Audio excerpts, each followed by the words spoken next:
नमस्कार। स्कूल शिक्षा परिवार जयपुर से मैं डॉक्टर अनिल शर्मा बोल रहा हूं।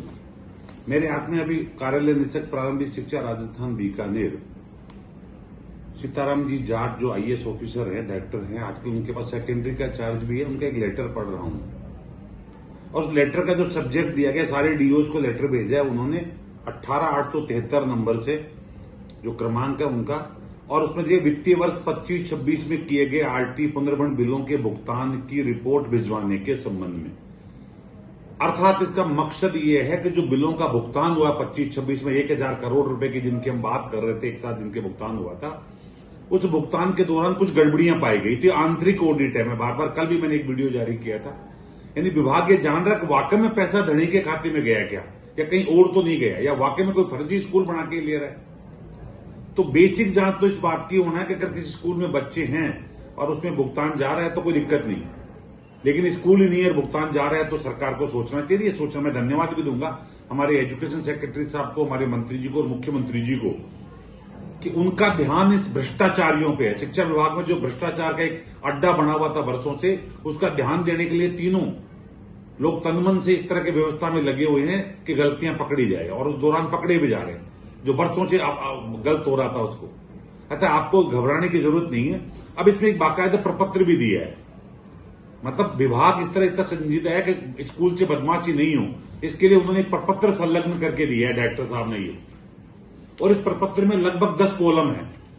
पहला कॉलम है क्रम संख्या, दूसरा कॉलम है ब्लॉक का नाम, तीसरा है स्कूल का नाम, और चौथा उस स्कूल का पीएसपी कोड, पांचवा शैक्षिक सत्र की प्रथम या द्वितीय किस किस का भुगतान हुआ, छठा कॉलम में बिल का रेफरेंस नंबर या बिल नंबर, आप जो दावा प्रपत्र क्लेम बिल वगैरह करते हो, पे मैनेजर से कितनी राशि है ये भी लिख रखा है, विद्यालय द्वारा जो रजिस्टर्ड ईडी की गई थी एफडी वो भी दे रखा है, और जिस सत्र में आपका भुगतान हुआ है, यानी 24-25 का 25 क्या उस वक्त आपकी मान्यता थी, इसका भी हुआ है, और विद्यालय का भौतिक सत्यापन हुआ कि नहीं हुआ इसका जिक्र है, और पुनर्भरण बिल बनाने से पूर्व भौतिक सत्यापन का मिलान किया कि नहीं किया।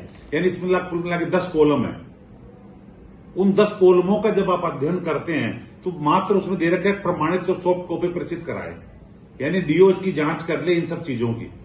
डीओ अगर आपसे मैक्सिमम कागज मांग सकता है तो मांग सकता है कि आपकी मान्यता की कॉपी, इसके अनुसार, मैं बहुत आंकड़ों के आधार पर कह रहा हूं, कोई मन से नहीं कह रहा, मान्यता की कॉपी मांग सकता है, आपसे दावा प्रपत्र की कॉपी मांग सकता है, आपका भौतिक सत्यापन हुआ है तो उसकी कॉपी मांग सकता है।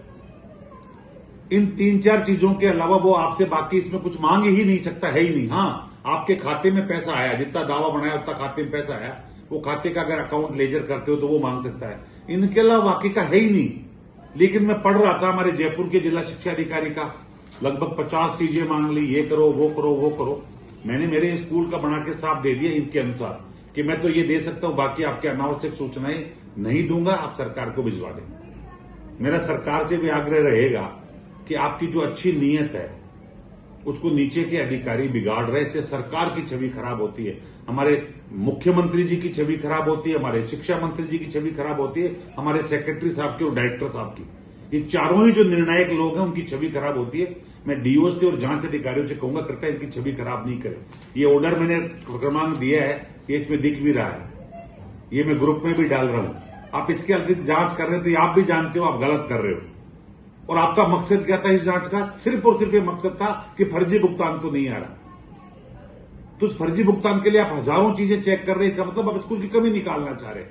माफी चाहूंगा सर, मैं नहीं करने दूंगा आपको। प्लीज हमारे बीच विरोध पैदा मत करो, मजबूर मत करो हमें कि हम आपका विरोध करें। हम सरकार के साथ हैं, सरकार के साथ रहेंगे। जय हिंद, जय भारत।